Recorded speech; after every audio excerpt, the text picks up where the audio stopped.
স্বাগত নিউজ 24 চট্টগ্রাম প্রতিদিনের সাথে আছে আমি রঞ্জু ইফতেখার। চট্টগ্রামে ভারী বৃষ্টিতে নগর জুড়ে জলাবদ্ধতা সৃষ্টি হয়েছে, এতে চরম দুর্ভোগে পড়েন শহরবাসী।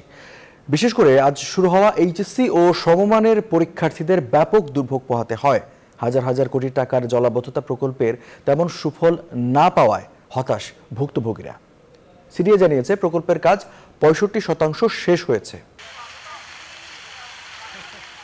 মৌসুমী বায়ুর প্রভাবে চট্টগ্রামে সকাল থেকে শুরু হয় ভারী বৃষ্টি।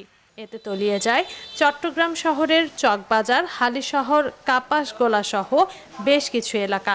হাঁটু কোমর পানিতে তলিয়ে গেছে বিভিন্ন সড়ক, দোকানপাট ও বাসাবাড়ি। এমন অবস্থায় অফিসগামী মানুষের পাশাপাশি চরম দুর্ভোগে পড়েন শিক্ষার্থীরা। বৃষ্টি ও জলাবদ্ধতার কবলে পড়ে যথাসময়ে পরীক্ষা কেন্দ্রে পৌঁছাতে পারেনি অনেকে। সব জায়গায় পানির জলাবদ্ধতা আছে, চকবাজার, কাপাসগোলার মুখে, তারপর প্রবর্তক। গাড়ি তো পাওয়া যাচ্ছে না, রাস্তায় কোনো গাড়িই নেই। অনেকক্ষণ দাঁড়িয়ে থাকার পর একটা রিক্সা নিয়ে আসলাম। তো বৃষ্টির মধ্যে দাঁড়ানো আছে, এখন ছেলেটা ভিতরে ঢুকছে, এরকম বিজেপির এতটুকু ভোগান্তের মধ্যে আর কি। বৃষ্টি পড়তেছে, অবশ্য পানিতে জলাবদ্ধতা সারা বছর হয়ে থাকে। এগুলো তো কখনো এরকম কাপাসগোলাতে হয় না, বৃষ্টি পড়লে পানি উঠে। হাজার হাজার কোটি টাকার জলাবদ্ধতা প্রকল্পের তেমন সুফল না পাওয়ায় হতাশ ভুক্তভোগীরা। দ্রুত এ সমস্যার সমাধান চান তারা। পানি চলাচলের যে বাচ্চা ওইটা বন্ধ থাকার কারণে পানি জমে যাচ্ছে। এই পানিতে চাকরি করে আসতেছি, কাগজ চোপড় বিজি, অনেক কষ্ট করতেছি। কালের কাজটা হচ্ছে প্রায় বছর খানিকের কাছাকাছি, এখনো কাজের কোনো জ্ঞান নাই, শেষ নাই। জলাবদ্ধতা প্রকল্প বাস্তবায়ন করছে সিডিএ। প্রকল্পের কাজ 65% শেষ হয়েছে। ওয়াসার গ্যাসের পাইপ লাইনের জন্য নালার পানি প্রতিবন্ধকতা হয়ে মানে খালে পানি আসতে পারতেছে না। ওই পানিটা রোডের উপর জমে গেছে, ওইটা আমার দায়িত্ব না, ওইটা সংশ্লিষ্ট যাদের দায়িত্ব তাদেরকে ওইটা জিজ্ঞেস করতে হবে। প্রকল্পের কাজ পুরোপুরি শেষ হলে নগরবাসীর জলজট ভোগান্তি কমবে বলে আশা সিডিএর। Desk report, news 24। দর্শক, সারা দেশে থেমে থেমে বৃষ্টি হওয়ায় কক্সবাজারে পাহাড় ধসের আশঙ্কা বেড়েছে এবং এখানে প্রশাসনও বেশ কিছু পদক্ষেপ নিয়েছে। এই সমস্ত বিষয়ে বিস্তারিত জানাতে কক্সবাজার এবং বান্দরবান থেকে যুক্ত হচ্ছেন আমাদের সহকর্মীরা। শুরুতেই চলে যাব বান্দরবানের সহকর্মী রতন কুমার দের কাছে এবং রতনের কাছ থেকে জেনে নিতে চাইব পাহাড় ধসের সংখ্যা কতটুকু এবং পাহাড়ে বসবাসকারীদের সরিয়ে নিতে প্রশাসনের পক্ষ থেকে কি কি পদক্ষেপ নেওয়া হয়েছে জানাবেন।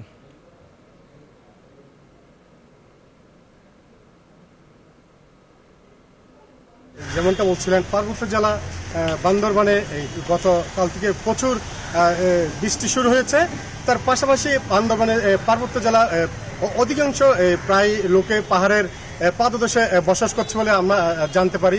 তার কারণ হচ্ছে পার্বত্য জেলায় পাহাড়ের একদম ঘেরঘেসেই বসবাস করার পর এই যে বৃষ্টি আসলেই পাহাড় ধস প্রতি বছরেই বেশ কিছু লোকজন মারা যায়। তো এই ব্যাপারে বান্দরবানের জেলা প্রশাসক গতকাল থেকে বৃষ্টি হওয়ার পর থেকে এলাকায় এলাকায় মাইকিং করছে যে পাহাড়ের যে পাদদেশে যারা বসবাস করছে তাদেরকে সরিয়ে যাওয়ার জন্য, এবং পর্যাপ্ত পরিমাণ যে আশ্রয়কেন্দ্র খোলা হয়েছে পাহাড় দেশে যেন কোনো জানমালের ক্ষতি নয়। তার পাশাপাশি আমরা দেখতে পাচ্ছি আজ এসএসসি পরীক্ষা শুরু হয়েছে। এসএসসি পরীক্ষাতে বৃষ্টির কারণে কোনো দুর্ভোগ করতে প্রশাসনতে দেওয়া হয় নাই। জেলা পুলিশের পক্ষ থেকে জেলা প্রশাসনের পক্ষ থেকে যথেষ্ট ধরনের পদক্ষেপ নেওয়া হয়েছে। তো আমাদের আরেক সহকর্মী রয়েছে এই ব্যাপারে পাহাড় ধসের বিস্তারিত জানা যায় সহকর্মী কক্সবাজারে সিয়াম, আপনি জানাবেন আপনার কক্সবাজারের সর্বশেষ। রতন, আপনাকে ধন্যবাদ। আসলে কক্সবাজারে গত এক যুগে 324 জনের মৃত্যু হয়েছে। এর মধ্যে এই বর্ষায় 12 জনের মৃত্যু হয়েছে। তার মধ্যে কক্সবাজার শহরে 2 জন এবং রোহিঙ্গা ক্যাম্পে 10 জন। প্রতি বছর বর্ষা আসলে এখানে যে পাহাড় ধসের ঘটনা ঘটে সেটি আমরা দেখেছি। যেহেতু কক্সবাজার পাহাড়ি এলাকা, এখানে সংশ্লিষ্ট যারা প্রশাসন আছে, জেলা প্রশাসন, পৌরসভা, তাদের সাথে আমরা কথা বলেছি। তারা বলছেন যে বারবার চেষ্টা করার পরেও মানুষজন একেবারে সচেতনতা অবলম্বন করেন না, এবং বিশেষ করে এবারে যে ভারী বৃষ্টি হচ্ছে সেগুলো রাতে হয়। রাতে হওয়ার ফলে পাহাড় ধসে অনেকেরই মৃত্যু হচ্ছে, সেরকমই ঝুঁকি আছে। এবং বর্ষা মৌসুমেই যারা আছেন পাহাড়ে বসবাস করে তারা বিশেষ করে পাহাড়েই সবসময় পাহাড় কাটেন, যার কারণে এরকম ঘটনা ঘটে। কক্সবাজার থেকে আমার কাছে এই ছিল সবশেষ। ফিরছি স্টুডিওতে রঞ্জুর কাছে। আপনাকে ধন্যবাদ। দর্শক, ভারী বৃষ্টিপাতের ফলে পাহাড় ধসের আশঙ্কা রয়েছে সে বিষয়ে জানাচ্ছিলেন আমাদের সহকর্মীরা। বিরূপ আবহাওয়ার মধ্যে দিয়েই আজ থেকে শুরু হয়েছে এইচএসসি ও সমমানের পরীক্ষা।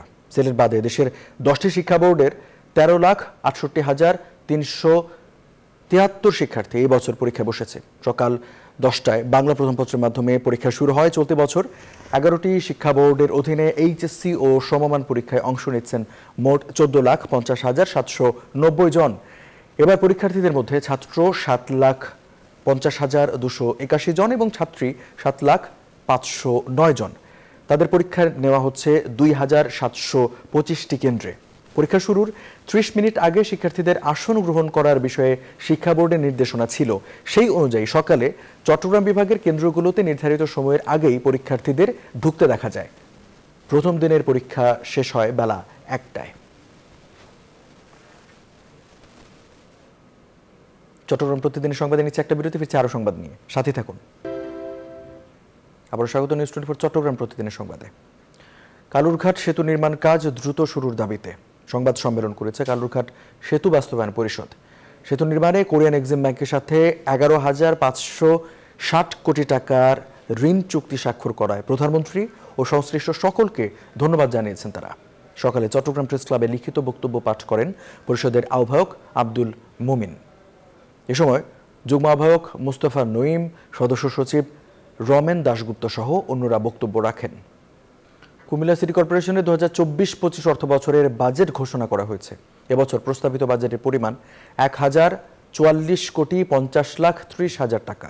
রবিবার দুপুরে কুমিল্লা সিটি কর্পোরেশনের অতীন্দ্র মোহন রায় সম্মেলন কক্ষে বাজেট ঘোষণা করেন সিটি মেয়র ডাক্তার তাহসিন বাহার সূচনা। পরে বাজেটের মূল অংশ উপস্থাপন করেন প্রধান হিসাবরক্ষক মোহাম্মদ মাসুদুর রহমান।